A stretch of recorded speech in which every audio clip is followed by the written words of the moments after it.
নয়। ইসলাম ধর্মে মূর্তি পূজাটা খারাপ। আল্লাহ নাকি বলেছেন রেপ করা কোনো খারাপ জিনিস নয়। শুনলেন ভিডিও? একটা শয়তানের বাচ্চা, কিসের বাচ্চা বলুন? ভয় লাগছে নাকি আপনাদের? আমাদের কোরআনকে গালি দিয়েছে। সরকারের কাছে আবেদন করতে আমার অধিকার আছে কিনা? ভারতের সংবিধান পড়ে নেবেন উঠিয়ে, যারা পড়েননি 25 থেকে 28 কোন হচ্ছে দেখি লেখা আছে। এটা মুসলমানেরও দেশ, জোরে বলুন সুবহানাল্লাহ। ধর্ম নিরপেক্ষ দেশ, আপনারা জানছেন। আমি বলছি এখানে আজকে টাইম দিলাম, আজকে না 10 দিন পর, 20 দিন পর, 1 মাস পর, 1 বছর কিয়ামত পর্যন্ত টাইম থাকলো, কোন মায়ের লালের হিম্মত যদি হয় যে কোরআনের রেপকে সমর্থন করে, এই আমাদের ইসলাম ধর্মের কোরআন, যেই কোরআনকে আমরা বুকে নিয়ে হাঁটি, যেই কোরআন হলো আমাদের ইসলামের সংবিধান, যেই কোরআনকে আমরা নিজের থেকে বেশি ভালোবাসি, আর এই কোরআনের জন্য আমরা জান দিতে পারবো, এই কোরআনে নাকি আল্লাহর রেপ করার কথা বলা হয়েছে।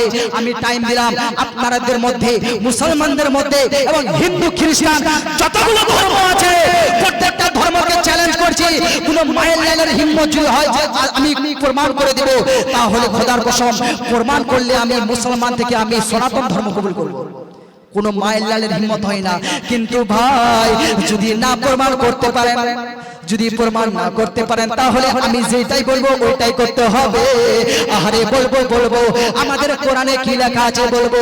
আহারে আমাদের কোরআনে লেখা আছে, কোন মানুষ যদি জিনা করে, কোন মহিলা যদি জিনা করে, কোন আপনার মহিলা পুরুষ যদি রেপ করে, তার শাস্তি কি আছে জানো?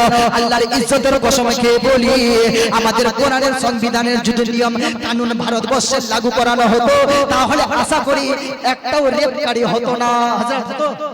হতো না। আপনাদেরকে ভালো লাগছে বক্তব্য নাকি? ভালো লাগছে না? হাত তুলে বলেন তো লব্বাইক ইয়া রাসূলুল্লাহ, লব্বাইক ইয়া রাসূলুল্লাহ, লব্বাইক ইয়া রাসূলুল্লাহ।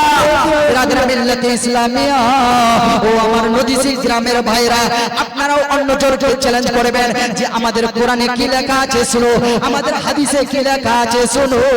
আমাদের কোরআনে লেখা আছে, কোন মুসলমান যদি কোন মহিলা পুরুষ যদি জিনা করে, অর্থাৎ রেপ করে, আর যদি ধরাধরি পড়ে যায়, বিরাদর মিল্লাতে ইসলামিয়া যদি জিনা করে, তার শাস্তি হলো এই যে আপনাদের হাজাতপুর আছে, হাজাতপুর এরকম চোরাঙ্গিতে নিয়ে গিয়ে তাকে অর্ধেকটা পুঁতে তার উপরে পাথর নিক্ষেপ করো।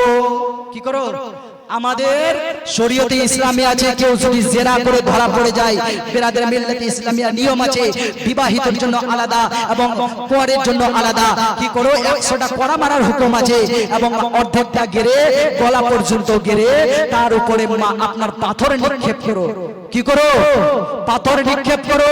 বিরাদর মিল্লাতে ইসলামিয়া যারা আমাদের কোরআনকে টার্গেট করো, আপনাদেরকে আমরা ভালোভাবে বলছি, কিন্তু এমন একদিন না হয় যেন আমরাও রাস্তায় নেমে পড়বো, আমরা রাস্তায় নেমে পড়বো আর বলবো ও আমার ভারতবর্ষের সরকার, আপনাদের পা ধরে বলি আমাদের কোরআনকে কেউ গালি দিবে না, না হলে আমরা মুসলমান সহ্য করতে পারবো? আরে পারবো না? বলেন পারবো? আমরা যদি অন্য ধর্মের কিতাবকে গালি দেই তো রাগ উঠবে না?